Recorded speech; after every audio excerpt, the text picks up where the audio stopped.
quick note before we start the video, I forgot to record the screen capture, so I'm just going to be putting up images, which I think will still suffice throughout the whole video. Arigato.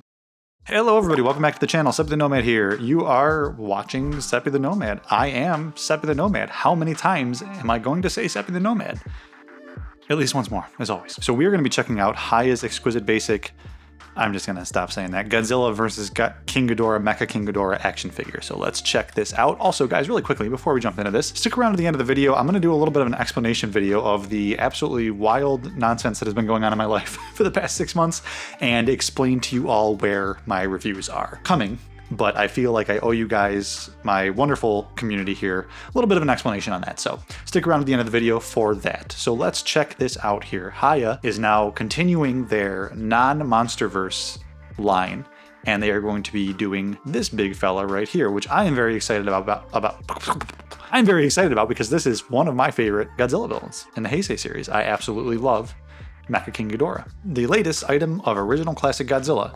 Now Mecha King Ghidorah from Godzilla vs. King Ghidorah 1991 joins Hiya Toys Exquisite Basic series. You know the story. Standing 33 centimeters tall, this brand new Exquisite Basic series Mecha King Ghidorah figure faithfully recreates the on-screen appearance. The movie-accurate color scheme highlights the contrast between the golden organic scales and the cold silver-gray mechanical armor. That's a pretty cool way to put that, actually. Perfectly conveying its imposing presence, especially in a wing-spreading pose, which love when Ghidorah does that. He does that quite often. This figure showcases the distinct semi-mechanized transformation.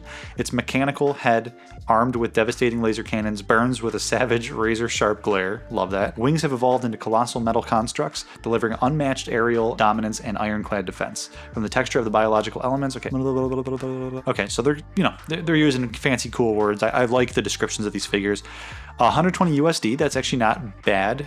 Price is going up a little bit, but compared to what the prices could be going up to, not too bad, and this figure does look like it's got a lot going on. Still don't like a price hike, but what can you do? Q2 of next year. So once again, we are looking at a year out. They're pretty much just going to be announcing figures a year, or in some cases, more than a year out, and that's just the way it is. I have nothing else to say on that. You guys kind of helped me figure out why they do that, and I appreciate you.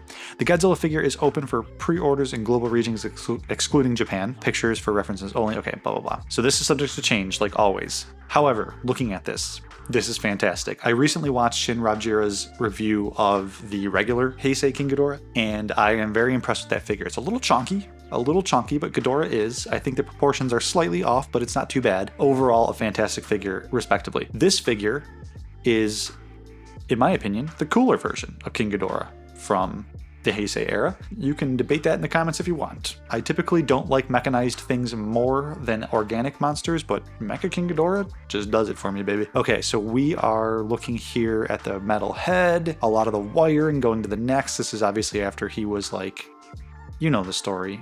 The very not complicated at all Godzilla vs. King Ghidorah 1991 story. Holy crap, that movie's wild. Yeah, the coloring and the shading looks great on the metal body. I really, really like what I'm looking at here.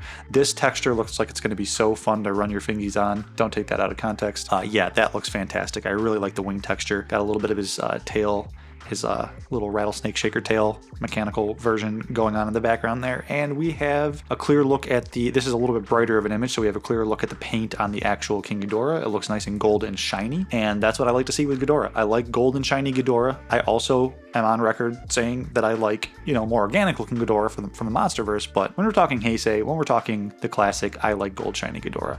I think the faces look pretty accurate. Again, Hiya, now that they're not working with the CGI files, I think there's going to be a little bit of a learning curve, and I think they're going through that with their 1991 Godzilla and, a couple of their other figures, because even though I really like that figure and I'm hoping to get it soon and get a review on that, I don't necessarily know if it looks super movie accurate. And I think this is kind of in that same, where it does look pretty accurate, but there might just be a little bit of proportions throwing things off, but I could be wrong. I watched that movie relatively recently, and he does look like this. I think this is a pretty faithful recreation. I am liking what I'm seeing. So he's 13 inches tall, so that's a big old chungus. And yeah, 33 centimeters for literally the entire rest of the planet. And we get his little rattlesnake mechanical shakers here. His tails are nice and long, just like on the not mechanical version. one. I love the little red lights there, the little flight lights. That's pretty cool. Man, this looks good. I'm pretty impressed with this. I'm a little bummed because looking through the photos and due to it not appearing in the description, I don't believe there are any accessories for this figure. Obviously over here, prototype shown. Final product may be different.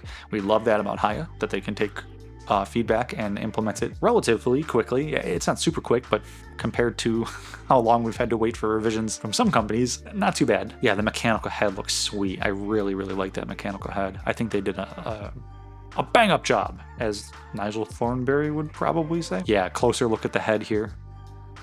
His little rocket laser shingamabob thing there. Technical term, if you didn't know. Yeah, oh, the detail on the face looks good. That's freaking nice. I really like that. The teeth look really cool. I like the teeth. I almost hope in the future they sculpt teeth in a more rubber material. I was actually watching a review for some of the Jurassic World Rebirth figures, like the new Tyrannosaurus Rex from, I think it's Mattel. Looks nuts. It looks really good, especially for how wacky some of their Tyrannosaurus Rex lines have looked. The new one looks great, and it actually has like rubber teeth, and they're sharp. They look sharp as this or sharper, and they're rubber so they can't get damaged, and you can have them chomp on stuff and yeah, blah blah blah. So hopefully other toy manufacturers do that. This looks great. I really don't know too much what else to say about this. I think the eyes look great.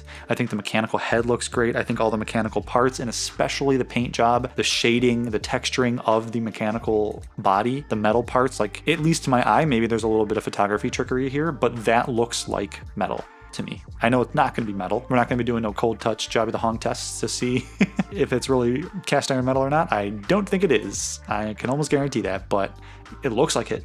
Like on a shelf.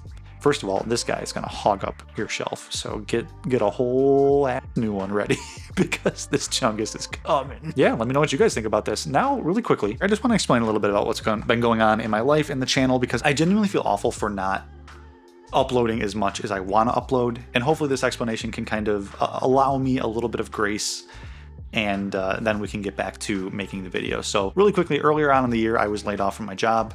I have had a really hard time finding work, and I was put in a position where I couldn't afford to pay my rent anymore, and I had to leave and move in with family.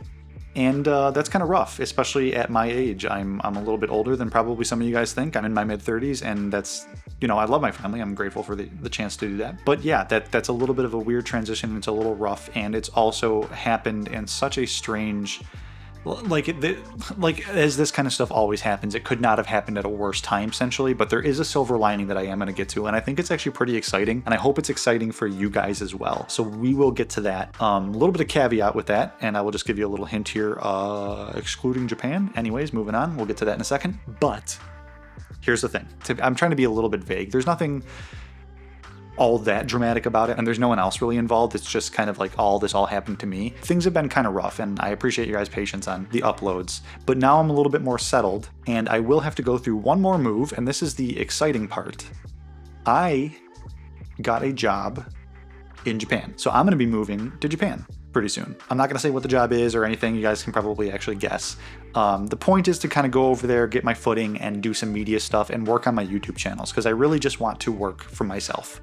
I think that the way companies operate, the way business works, the way things are, not just in America, but everywhere else, it is just very difficult to ever feel genuinely secure in your job. And a lot of you guys watching this channel, some of you are probably younger, but some of you are probably a little older in the workforce as well, and you probably know this. You probably are just counting the days to where things are going great for the company, but you know, you're on the chopping block, and it's just scary. So I want to work for myself, so I'm really going to be focusing, like while I'm in Japan, on my media, on my YouTube. So we will be doing plenty of things, and you know, believe me or not, I've said that before and then things went haywire, but I think, you know, I'm hopeful for this plan. I'm going to Japan, I'm going to get established there, I'm going to get all set up, and we are going to be crushing content. So we're going to be doing a lot of content here. Now, why is Japan?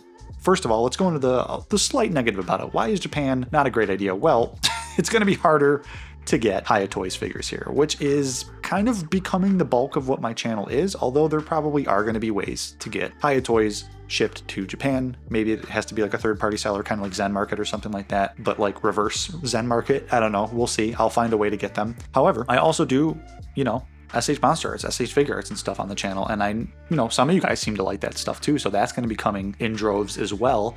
And the nice thing about that is this stuff launches over there a lot quicker than it launches over here. So obviously I couldn't make this happen in time for SH Monsterarts Anguirus, which I am ludicrously excited for. But for future reference, when things come out, maybe finally when my beloved SH Monsterarts Godzilla 74 is ever announced or released, I'll be getting that probably 2 to 3 months.